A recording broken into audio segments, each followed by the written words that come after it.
net. Yeah, but I think that there is a difference between a bed net and a treated bed net. Yes. I think so. What do you guys do? You treat it before you give it to the people in the community, or you go and treat it in front of them. What do you guys do? The bed nets that we usually buy from last year and even this year, the ones we plan to buy are factory treated. Oh, okay. So you don't need to treat it, and they are long-lasting bed nets that will last for quite a while and after many washes. Wow, Yeah. that is good. Okay. Okay, Siaka, since you guys started last year, what have been the problems you guys have been facing for the past 1 year? Yeah, the fight for change is not easy, Yes. because I know you guys must have difficulties in one way or the other. Yes, like some people like me, I'm stubborn, I don't sleep on the bed net. So what problems have you guys been facing? If there is problem, that would be the behavior of people in using the bed nets. And if that be another problem that we might be facing is getting people to know what we are doing, the publicity bit of it. We are 1 year old and a lot of people still don't know. We do campaign on the social media like Twitter, like Facebook. We have a website and all that, but still a lot of people don't know what we are doing, right? Of course, partners we've approached from last year have been very forthcoming in terms of embracing our idea and supporting us to achieve our set objectives. But then if there is two challenges that we're faced with, that would be one, behavioral change, and the second one is publicity. And of course finance is also another problem, but you know why I don't want to always mention that, because with or without it we will still move on. And it's just a matter of that $5 that you don't need after buying maybe a pizza, you know, you can give that to us and we put that together and buy a bed net for that child who is under 5 or pregnant woman. Okay, yeah. okay, that is very good. Okay, we have come a long way. You've told us a brief background about the organization. We have talked about your upcoming activities. Are there already activities you guys put in place for 2013 already, or you are yet to sit and discuss about your forthcoming activities? We have sat as a team. Your Change for a Change, as I said, is not only in the Gambia. And we've been discussing for the past months, what do we do next? And we've identified different diseases that we'll be looking at after our malaria project, right? And come 2013, we'll kickstart the initiatives.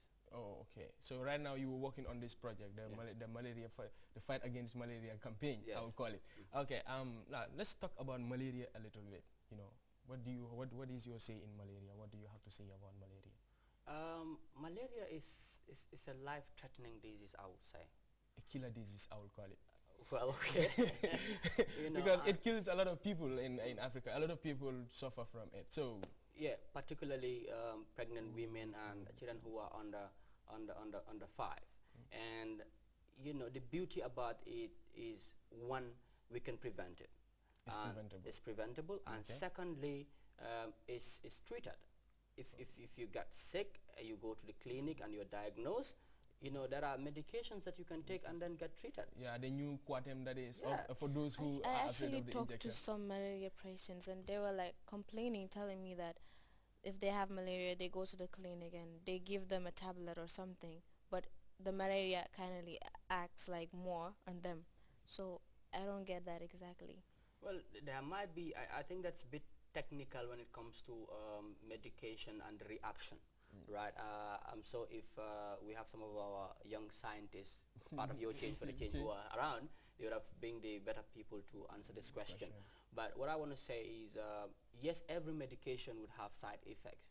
And what is important is, if you see a side effect after taking a drug, you need to report back to the clinic. But most of the people would sit until when they're already very tired, and they start going to the clinic. I mean, you are sick, you suspect that something is wrong. You know, you don't need to rush to a pharmacy to buy medication and start using it. Or the paracetamol people use, or the nyoket they call it. So you need to go to the clinic, get tested, know if you have malaria or not. If you're diagnosed to have malaria, then you go ahead with the treatment. Yeah, I think as an human being, even as somebody who is very, very concerned about your health, once you feel some a bit uncomfortable about your body reaction, I think you should go in for a check as early as possible. Some right? people don't actually care Some people about find that. it very, very difficult to go in for it. And I think people who react to, who have allergics to some of the medication we used to have, the chloroquine or the quinine, or people who are very, very afraid of the injection, the Zara and all those people, I think they give them a new, there is this new one called the Quatem that you drink, the tablets of Quatem. It is also a step ahead in the fight against malaria. But what do you have to tell the people? You know, some of the signs of malaria. You know, some of the symptoms of malaria.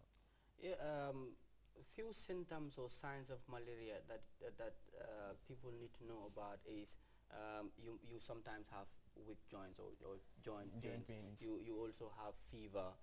You also have headache, and at some extent that is vomiting. You know, these are the basic signs. Yeah, and the headache part of it. Yeah. Because me, it comes where I start experiencing when I have this severe headache and flu. So you know, once I have it, when I go for a test, I realize I am diagnosed for malaria. Yeah. So what do you have when it comes to the preventive measures? I know using bed nets is one thing you guys are really advocating in, but what else? Bed net is one key. There are other measures. One, you need to make sure your environment is clean all the time. Okay. Right. You cannot live in a dirty environment. Right. Okay. Making sure that there are no stagnant waters, there are no rubbish or litters everywhere, because mosquitoes will always find a breeding place. Right. After cleaning your environment, two, you need to also find mosquito screens that would prevent mosquitoes from entering your house. Right. Mosquito nets, the ones we have on our doors Yes, and windows? yes. Oh, okay. So those screens are also very vital. And people like Sabali, who spend virtually the entire night outside chatting, brewing attire, you know, you need to have clothes that cover your body. Because if you spend part of the night, like up to 1, 2, 3, and then you just spend few hours under the bed, that you are not still preventing yourself if you don't cover your body. So it's important you have clothes that can cover your body, so that you not.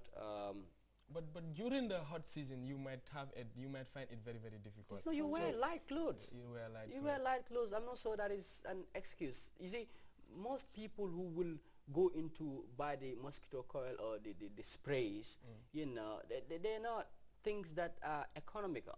Okay. The cheapest you might have is $50 here. Or if it is the mosquito coil, that might take you some $10 or so. If you calculate that by a week and a month, that's a huge sum of money. Okay. It seems we are running out of time. You know, okay. What do you have? We have our. What is your? I'm calling you out, Siaka. Okay. What do you have to tell the viewers who are watching this program? What are your final words? I will call it. My final word would be, or words would be, all of us have a role to play in preventing or managing preventable diseases, right? And we need to join forces. We need to come support your change for a change to make a change. That change that you have can make a change. And join us the 5th of January at Brikama at the Castles Refilling Station. We'll be having the walkathon. It's going to be in the morning from 9 o'clock, and it will run up to around 1, 2. And as part of the event, we'll be having some speeches or statements. So join us, commemorate and celebrate. Okay. Join us, celebrate. Alright, thank you. That's all we had for you on Changemakers tonight. Until we come your way next week, inshallah, same time, same place. For the meanwhile, enjoy the rest of our programs. Okay. Be the change you want to see in your society. Do join us next week, same time, same place. I am Mohammed Sabali saying bye bye. Thank you. All right.